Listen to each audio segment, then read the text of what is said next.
And we're back! Last week, we discussed Emperor Belos and his origins as the puritanical witch hunter, Philip Wittebane. I further went on to describe how he was rooted in real-life examples, like John Smith, a historical fraud, or Jim Jones, who promises his followers paradise, provided they drink copious amounts of Flavor Aid. Not to mention how he was clearly inspired by the usually forgotten Matthew Hopkins, the original witch finder. In terms of his past, I found Philip to be a Thanos-type hero, only without the reasoning of, he's alright, something needs to be done, but his methods are screwed up. He might have had good intentions, but now he just wants to prove to everybody, including his brother, that he did it. Consequences be damned. Before I get to the video, I just wanted to say thank you. I'm impressed by the comments and the amount of views the video has gotten. You guys are right. I totally forgot to compare him to Frollo. What was I thinking? The character fits him so perfectly. And I love Patrick Page. To be honest, I was a little afraid of including politics. I said it in my description, but outside of the occasional joke, I consider my channel a place for everybody. Regardless of what's going on in the world, I think of this as a place where we can get together, have a good laugh, and share our love, or criticism, of cartoons. And believe me, I was there when Mr. Enter went down under,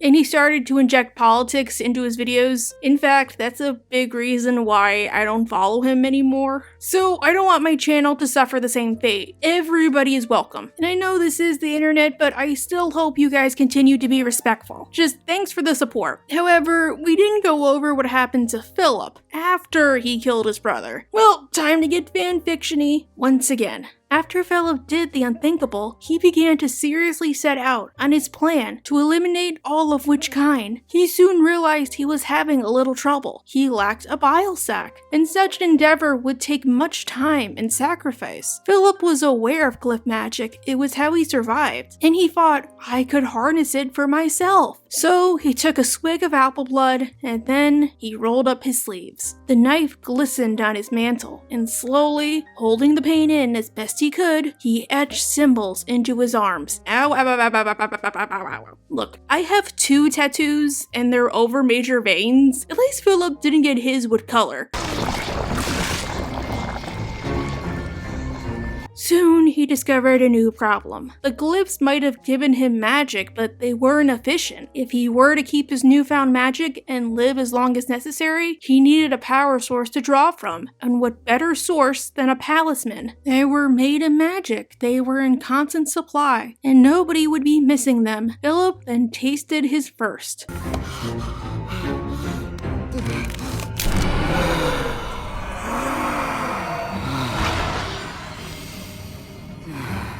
But like the glyphs, this soon came with its own issues. Talisman might have given him power, but their effects were temporary and quite euphoric. If he went too long without consuming one, he would turn into...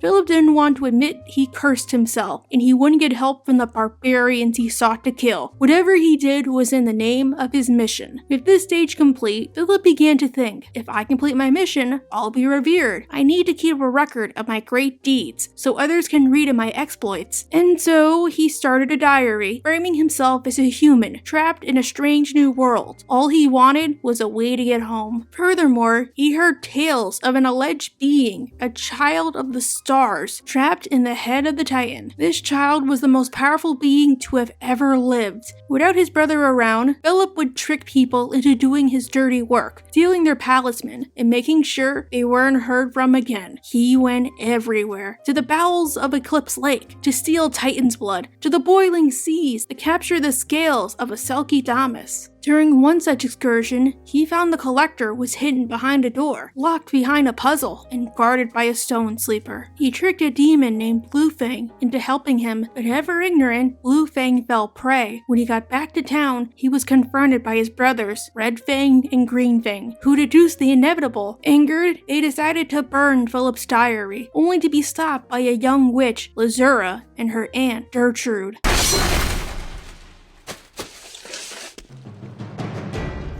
Doesn't belong to you. Not willing to contend with strangers, the brothers left, and Philip saw an opportunity in this girl. She told of how her family fell prey to crab people and sought the collector to return home. Philip knew they were lies, but he needed a victim. This girl seemed strange to him, but naive. She was a witch, but she used glyphs and even taught him how to use a light spell. Anyone bring a torch? Astounding! There was something about her he couldn't quite put his finger on. They made it to the head of the Titan, and Philip had them right where he wanted them. I did it! I solved the puzzle! How stupid you both are, he thought. How easy to trick. He gained his prize, leaving the witches to their fates. But down below, he heard a loud roar. Philip was surprised the two had lived, and they had the courage to ask him about the collector. Instead, he tried to make a deal with them, and for this, he was promptly rewarded with 1, 2. You hateable sorceress! His pride wounded, Philip limped back to his hideout, his goal revitalized. Who cared about those two? Witches were nothing but troublesome savages. He just needed to live long enough to see his plan through, and the collector would help him. Philip begged the collector for help, and the collector promised to give him the resources for a plan he later dubbed the Day of Unity. During an eclipse, all of which kind would be taken out, in one fell swoop, drained of their magic and their life force. For all this, the collector had one term. After he got everything he wanted, Philip had to release him. We'll play forever, me and you, when you paint the land in night bright hues! The two came to a pinky swear, and the collector taught him all there was to know. Once Philip left his cave, he discovered just how unpopular he was. Word of what he did to Bluefang, and what he tried to do to Gertrude and Lazura was making waves. He was run out of town. Wherever he went, gossip would be on the wind, and his sins quickly became public knowledge. He decided the only way to complete his mission would be to kill Philip Wittebane. To beat the enemy, he had to become the enemy, and that was just what he did. He took a knife to his ears and reshaped them to hide his most telling trace of humanity. Remembering a game he and Caleb used to play as children, Hunters and Witches, he carved a mask to hide his face. For now, Philip Wittebane was gone. He was Belos. But he couldn't do this plan alone, and he was beginning to miss Caleb. Sadness and regret wouldn't bring his brother back from the dead. The collector taught him he could make a new version of Caleb, an obedient one, provided he had the right materials. And thus, his first Grimwalker was born. Together, the two would go around towns, performing miracles, and convincing the townsfolk of a blight permeating throughout their society. Wild magic, he called it. He said what they were doing was harming the Titan, and the only way to purify their world would be to join the coven system he had enacted. I've been shown the healing light. It shines in 9 hues. True, they would be sealing off their potential, but it was all in the name of protection. Still, such a plan would take much trial and error. At first, the sigils would kill anybody they came into contact with. True, Belos wanted such a thing, but this was much too early. He remembered his time as Philip and how easy it was for misdeeds to follow. Just one thing I want to point out, in the flashbacks, the sigils are facing outward, but in the present, the sigils are facing the person so they can see it. They're like my tattoos. Maybe it was a form of control, like now you'll know your place, or a sign he perfected the sigils. But there was trouble in paradise. Whenever he would make a Grimwalker, they would choose to betray him each and every time, and then he would dispose of them. It was a shame, but it had to be done. Their efforts paid off, and centuries later, he managed to gain control of the whole island. Everybody was part of his system, and when he had the portal in his grasp, Day of Unity would finally happen. And that brings us up to the present day. Wow, that was long. That's what she said. Another point I want to bring up is a criticism I've gotten about Belos. Some people have said Belos is more interesting in season 1. The show built up to him, only for season 2 to make him one-dimensional. Well, here's my take. Even if I disagree, I understand the criticism. It's like Pink Diamond, where they hyped the reveal up so much that they weren't gonna satisfy everybody. And I'll admit, I think a problem with Belos is they only scratched the surface with with his backstory. Unlike Stanford or Andreas, they didn't have the time. Bill Cipher, while it sucks we don't find out about his past prior to Ford, we didn't need to. We just needed to know he tricked Ford, he was an immature brat, and he was going to destroy our world if given the chance. With Belos, there was only the hint of why. Not only that, but to compare him to another character, I think he's toffee done right. But let's put a pin in this, shall we? And let's get back into the swing of things. Starting with the episode Edge of the World. Due to knowing Luce and Hunter were poking around inside his head, and the fact he doesn't need either alive anymore, Belos begins to get desperate. When Luce and King are gone, he launches a full-on raid against the Owl House. And as Hootie isn't there to help, Ida and Lilypad steal what meager resources they can, and go into hiding with the cats, while the Coven Scouts steal anything that isn't nailed down. Now, earlier in the season, several notable events happened. Among them was Blade Industries, revealing their crowning achievement, the Abomaton 2.0. Believing they have the resources to build a private army, or encourage others to do so, he sends Hunter to broker a deal with the Blights. The Emperor will be buying every one of your Abomatons, and will personally fund research into making them stronger. We're honored to have— You should be. Emperor Belos doesn't take kindly to citizens making a private army. Sometime after this meeting, he contacts Odalia directly and tells her about the draining spell. He promises her that in exchange for her family's continued support, after the Day of Unity, the Blights would be spared.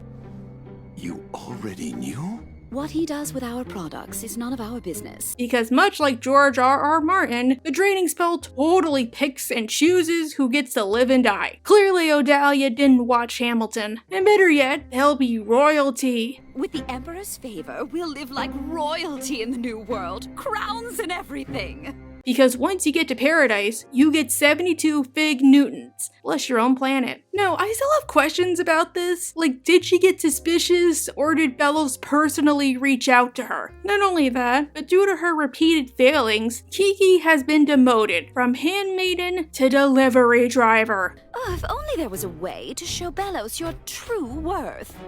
If only there was a way to throw Belos or— Let's get out of here. And to any of my viewers who commented about the Kiki's delivery service joke, I didn't get it the first time. That was amazing. I mostly went over those two events in my most recent video on Alador, so if you want to know what happens, go watch that. I only bring this up because the last few episodes reveal Belos has taken precautions. Do we hide one of you? We can't count on that after my stunt with the bats.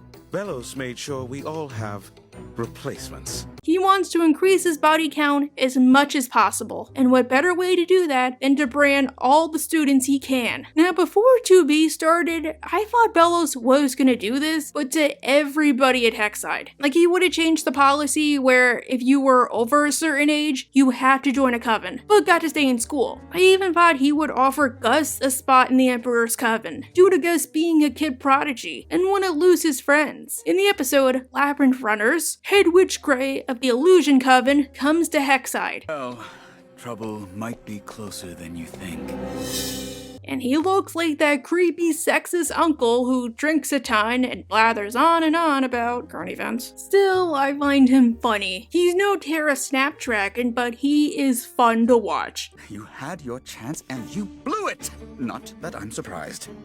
I followed all your notes. So maybe you should have figured out the note inside the note. He claims that Belos plans to forcibly induct every multi-track student into a coven, but he's here to help. Before the Coven Scouts come a knockin', Grey will add fake sigils to everybody, starting with Edric. Good Gus smells BS on Grey. Stop! Don't trust him! He's hiding behind an illusion! And it reeks more than the chili cheese disco fry odor that Mr. Headwitch unsuccessfully tries to hide with Axe body spray. You were gonna trick us into getting sigils! Yeah, I work for Belos. But let's make sure you can never use your little illusion tricks again. Shall we? Seriously, somebody please not let him within 20 feet of an elementary school or a public park. I totally gotta do a video on Gus. He and Willow are so relatable, but the Hexside faculty and students are able to hold him off. And Hunter is able to tell Bump and the Scooby Gang about the Day of Unity. There's a lot to explain. Then you'd better get started.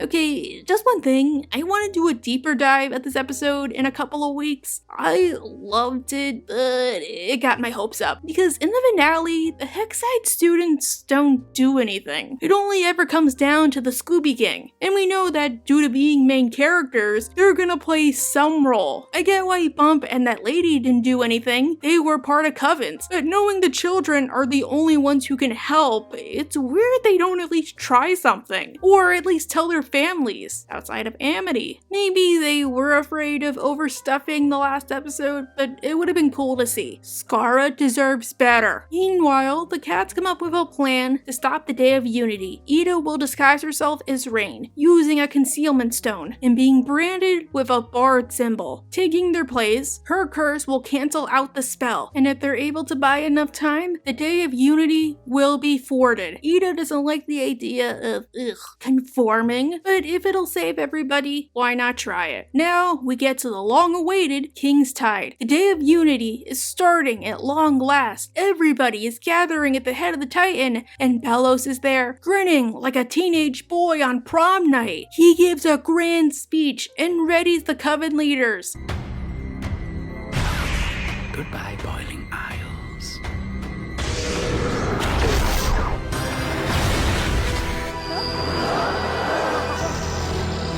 And he leaves.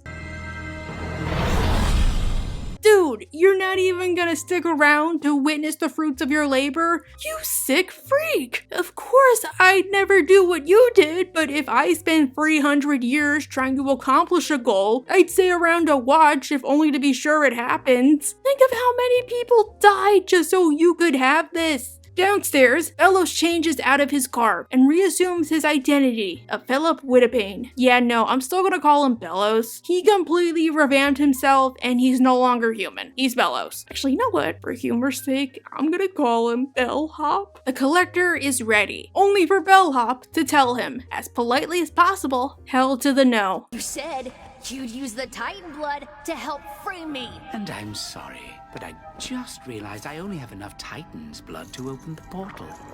Thank you! Is it bad it took me forever to start liking the collector? Free me already! You promised! Liar, liar, liar, liar, liar! I thought you were gonna go all on that kid. Like, not gonna lie, I found him kind of annoying, like Hubert from Futurama. I legitimately thought they shared a voice actor. No disrespect to Cap Sorsey though. Hubert's like the one character she voices that I don't like. I am gonna hold off on making a video for the collector, at least until we find out more. After he disposes of the collector, Bellhop meets Kikimora, who has come bearing a gift. I come bearing a gift. You had been looking for the Golden Guard, and here he is! Kiki, you couldn't even do that right. No wonder you almost got deaded. Even Bellhop agrees. If you're looking for a new right hand... Have you as my right hand?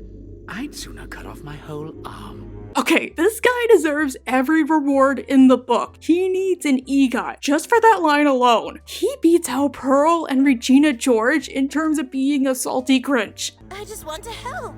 You want to help? Go find a hole to wither away in.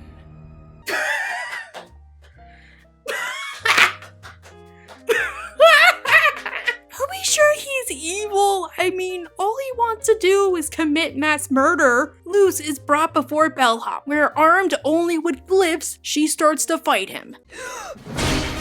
Spicy time! E for effort, kiddo, but he's right. You're like centuries behind him. The spell begins, and thanks to Ida, it seems to get weaker.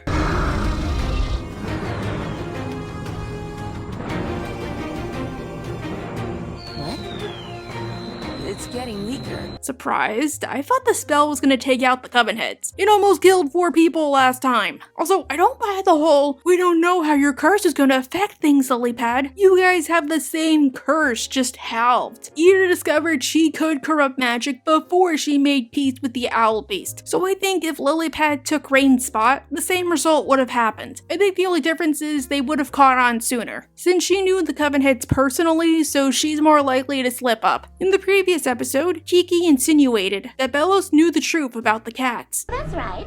The Emperor has eyes everywhere, and they're all pointed at the Owl Lady. Now this could have meant a lot. I figured he used a scrying potion, considering agony of a witch and separate tides, or there was a mole. Maybe it was Eberwolf. They made it clear why Rain and Darius both rebelled, but they never said the same for Eber. Turns out it wasn't anything major.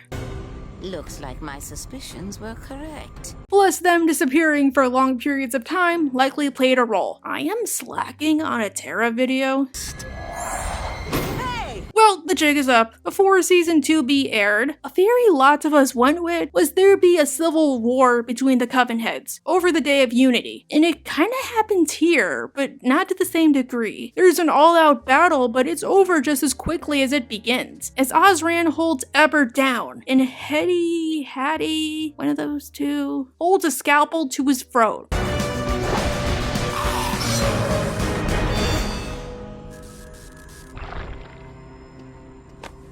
Which honestly is a total bluff. The Day of Unity can only go down if there's a coven rep in each of the spots. Yeah, they said Belos made sure they'd have a replacement, but all they have to do is dispose of Eber and make sure the sub doesn't get there in time. And I don't mean this in a bad way, but why shouldn't they let it happen? Don't you know that Eber's death would have helped millions? At least Thanos planned on sparing some people. So the Day of Unity happens.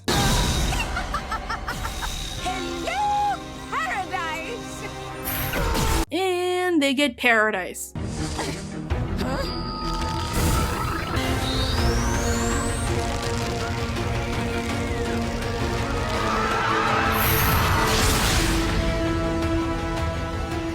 Would it be bad to say that outside of possibly Gray and Terra, I felt a little bad for them? I know Rain said the Coven heads thought they'd be royalty, but we don't know their backstories, or exactly what Belos told them. Was it like Odalia, where everybody's gonna die but you? Or was it a cleaner version, like all Coven members and children will be spared? It would still be bad, but you could write it off as they thought they were doing this for the greater good. Honestly, I thought before Hollow Mind that the Day of Unity would make it so only coven-bound witches could do magic, thus making sure there would be no wild magic. Again, somebody like Terra, screw her with some weed killer. With Gray, screw him and make it a snuff film. But we don't know everybody else. Down below, Bellhop is impressed with Luce. It took me years to figure that out. Almost like the Titan himself didn't want me to have that knowledge. Dude, we know you can't talk to the Titan. Only Luce and Ida can do that, so shut the F up. However, he makes the point he pities her. He doesn't want her trapped in what's soon to be a dead world, and he doesn't like the fact she's been brainwashed by the love and kindness the other witches showed her. And despite our differences, I want to help you, Luce. I can send you home. Please, I don't want to see another human life destroyed by this place. But Luce refuses, correctly stating how much of a monster he is, inside and out. You're such a hypocrite. You talk big about protecting humanity, but after everything you've done, you're barely human yourself. So he decides to stone Luce, what? I do pity you. These monsters have warped your sense of reality. Perhaps it'd be merciful to put you out of your misery. Wait! Wow, what a total 360. In a moment of desperation, Luce goes on full beggar mode. She promises Bellhop that if he spares her, she'll be his modern-day guide. You want to be known as the Emperor of the Witch Hunters, right? Witch Hunter General. No, it's Witchfinder General. Look, say it with me now. Witchfinder General. And I'm behind a screen and you're in a cave, so you can't stone me, Bellhop. Luce tells Bellhop that reality-wise, nobody is gonna believe him. And even if he brings proof, they'll correctly call him a monster for killing helpless people. No one's gonna take you seriously if you start ranting about the demon realm. Not to mention a fashion sense like that. Yikes, my dude. I think another irony is, even if Philip killed everybody on the Boiling Isles during the Deadwardian era, if he went home, they would brand him a witch and hang him. Not burned, that's a meth. Even if he used glyphs and talisman to blend in and extend his life, he still used magic. So by Puritan logic, he'd be a witch. Plus, he didn't even give them a fair trial. And as glyph magic is unusable in the human world, he wouldn't have the means to defend himself, meaning Caleb died for nothing! Dude! At the last possible minute, Bellhop agrees to the proposal, and they decide to shake on it.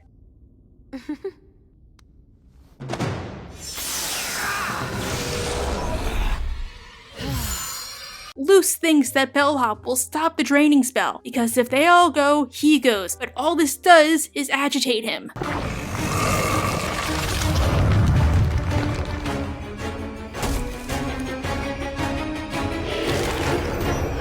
Plus, honestly, I think he would die with the witches if he could. Some people are just that crazy. Elsewhere, the coven leaders are perplexed that they're dying too. Rain, Belos is giving us paradise, right? Eternal paradise, Tara? You didn't read the memo? Monster Belos tries to kill Luce for what she did, but thankfully, she's rescued by the Scooby Gang. We're here to help. Did you really think we wouldn't follow you? Yeah, girl, get with it. You guys are literally the coolest. But even they can't do much. Wouldn't it be good if you had a whole school of people at your back? Gus implores King to stay put, even if King insists he can help. It's about to get real scary.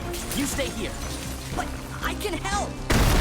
Which, considering how he just got knocked out and likely has a nasty concussion, that doesn't feel patronizing. Kiki reveals to King that Belos can't stop the spell, only the Collector can. Belos only talked to him when he thought no one was around, but I was always listening.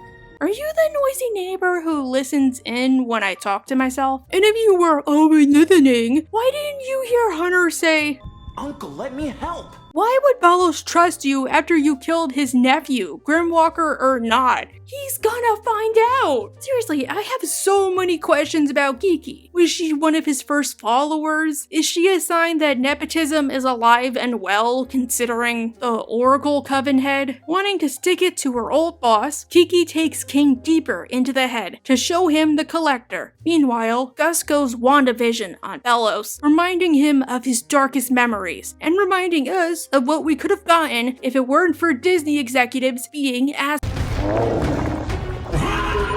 During the battle, Belos sees Hunter and gets reminded about the first dude he killed. Hunter, why are you hurting me? I only wanted to help you. You're lying. Wait, how much control do you actually have? With Kiki as his guide, King discovers a graveyard. What is this place? Where the failures end up. Much like Megatron and Starscream, whenever a Golden Guard failed Belos, the two would go on a little field trip. A field trip to the island. Remember that Michael Bay movie? Remember the island? I like the concept, but horrible execution. As the head of the Titan was considered sacred ground, nobody knew to go, so nobody caught on. Leave me alone. Wait, I know someone's there. I can feel it. But why can't I see you? Wow, look at Titan Daddy, making sure his baby boy is protected. Mr. Collector, please, we need you to stop this draining spell. Mister, you are so boring. King is able to persuade the Collector to stop the apocalypse by playing a game called Owl House. But laments how they need a whole island worth of players. Aw, too bad they're all slowly dying. And one of them, specifically his adopted mother, lost an arm in the process. If other witches chopped off their arms, would the draining spell not affect them? Because I've seen that posted in a few places, like people can be really, really desperate. As a Titan, King can let the Collector out using a pinky swear.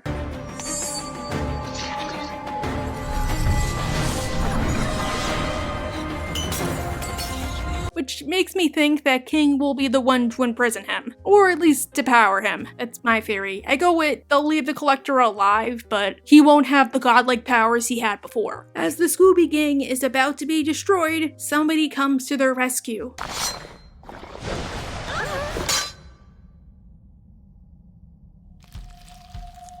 watch you playing.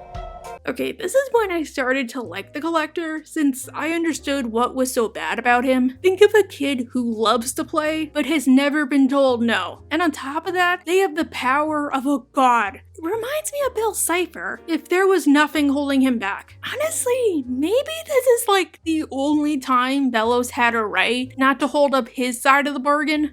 I'm not angry though. Say, you wanna play tag? I'm it. Dang, he destroyed Belos! It's not like there's 3 other episodes. Thanks to King, the Collector stops the Day of Unity. How?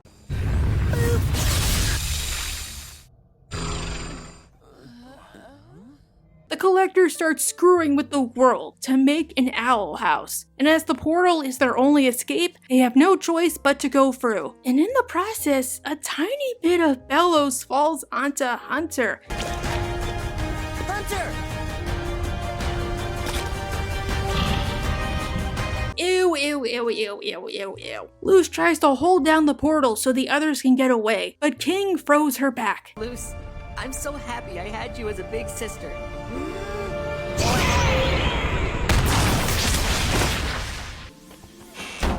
Yeah, they're 100% gonna kill off a main character, especially one who's essentially a child. Honestly, I wouldn't be surprised if the next 3 specials kinda homage Serena from the Pokemon anime. Hey, Mom. I'm back.